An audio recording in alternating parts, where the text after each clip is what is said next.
CM बनने के बाद सम्राट चौधरी काफी एक्टिव मोड में नजर आ रहे हैं। एक तरफ जहां उन्होंने अपराधियों पर नकेल कसने की बात कह दी है, लगातार एनकाउंटर हो रहे हैं, 2 दिनों के अंदर में 2 एनकाउंटर किए गए। वहीं दूसरी तरफ अवैध तरीके से जमीन पर कब्जा करने को लेकर भी सम्राट सरकार ने बड़ा ऐलान कर दिया है। यानी कि जो भी लोग अवैध तरीके से जमीन पर कब्जा करेंगे उन पर सरकार अब नकेल कसने जा रही है। बता दें आपको कि जिस प्रकार से सम्राट चौधरी जब से सीएम बने हैं वो नीतीश कुमार के नक्शे कदम पर चलते हुए दिखाई दे रहे हैं। वो लगातार एक्शन मोड में आकर अपराधियों पर नकेल कसने की बात कहते हैं, एनकाउंटर हो रहे हैं। और उन्होंने यह भी कहा है कि 15 साल से कम बच्चियों और महिलाओं के साथ जो भी दरिंदगी करेगा उससे जो है उसका पिंडदान किया जाएगा, उसके फोटो पर माला चढ़ाई जाएगी।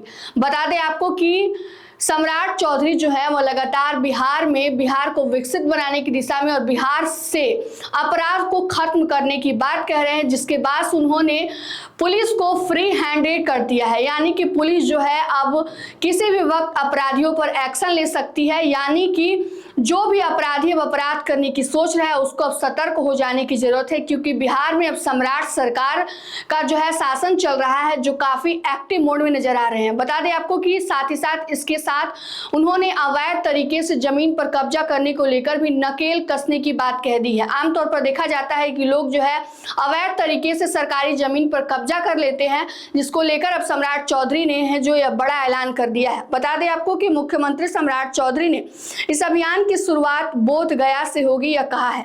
सीएम ने गया जी दौरे पर कहा कि बिहार में अपराधियों का पिंडदान शुरू हो गया है।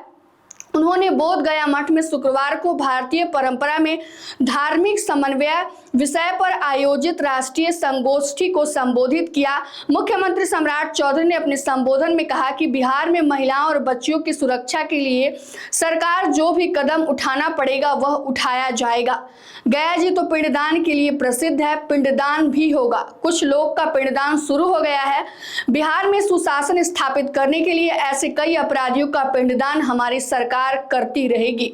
मुख्यमंत्री ने इससे पहले गया जी के विष्णुपद मंदिर पहुंचे, जहां उन्होंने पूजा अर्चना की। इसके बाद उन्होंने विष्णुपद कॉरिडोर से लेकर फल्गु नदी के किनारे भ्रमण भी किया। सीएम ने अधिकारियों से चर्चा भी की। इसके बाद वह सड़क मार्ग से बोध गया पहुंचे। रास्ते में मुख्यमंत्री कई जगहों पर रास्ते में उनका स्वागत भी किया गया।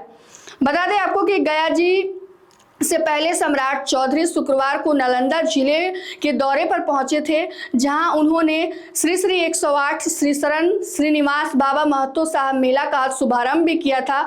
और इसके दौरान जब कल वो गया जी पहुंचे थे तो उन्होंने यह कहा कि अब जो है बिहार में से अपराध को पूरी तरह से खत्म कर दिया जाएगा, अपराध की जड़ को पूरी तरह से खत्म कर दिया जाएगा। साथ ही अवैध तरीके से जो जमीन पर कब्जा कर लिया जाता है उस लोगों पर भी अब सरकार नकेल जो है वो कसेगी। आमतौर पर देखा जाता है कि मठ की जो जमीन होते हैं उस पर लोग जो होते हैं वो जमीन पर कब्जा कर लेते हैं, तो अब मठ की जमीनों पर जो अवैध कब्जा किया जाता है उस पर सरकार अब नकेल कसने की तैयारी शुरू कर दी है। फिलहाल के इस खबर में इतना ही। तमाम अपडेट के लिए जुड़े रहिए हमसे और देखते रहिए मगही न्यूज। धन्यवाद।